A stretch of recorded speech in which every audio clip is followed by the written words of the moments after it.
Guinée à Don-Quiché, que vous présentez un risque, un profil de risque élevé,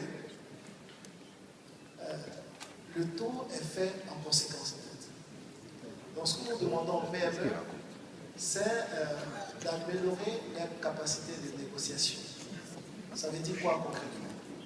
Ça veut dire qu'il faut que les PME s'organisent mieux. On a une organisation comptable et financière.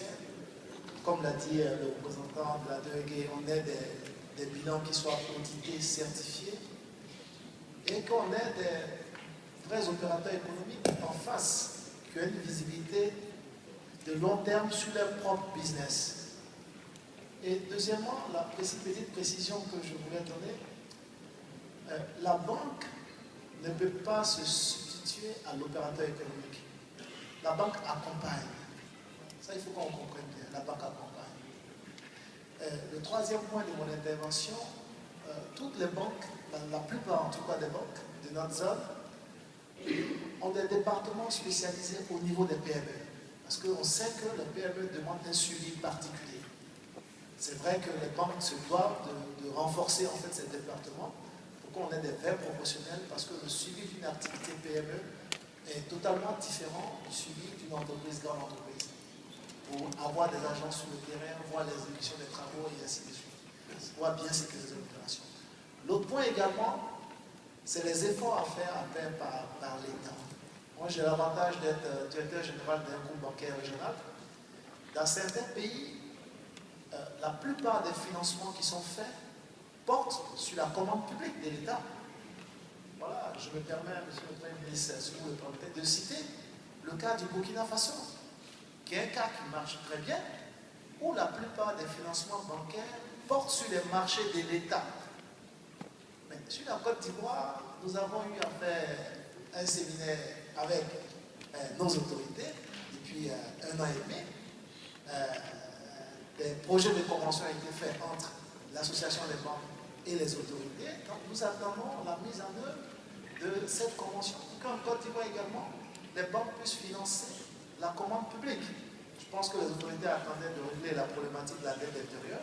Des solutions ont été apportées à ce point-là ces derniers mois.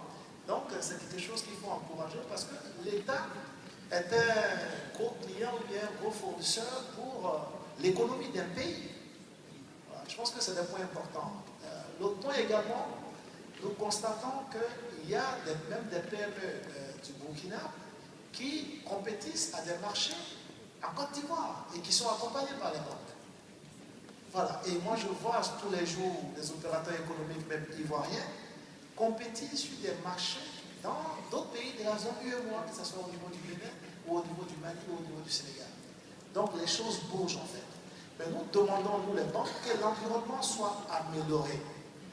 L'environnement des affaires, et également nous souhaitons que au niveau également même des autorités de régulation, que des efforts soient faits par rapport aux priorités. Quelles sont nos priorités? Comme le représentant de la Banque mondiale l'a dit lors de la cérémonie d'ouverture, on parle de croissance économique, mais tant que ce n'est pas dans le quotidien d'une PME ou bien d'une personne physique, pour lui, ce ne sont que des paroles peut-être qui ne sont pas concrètes. Donc l'idée est de permettre à ces gens-là de pouvoir avoir accès au financement, d'être bancarisés.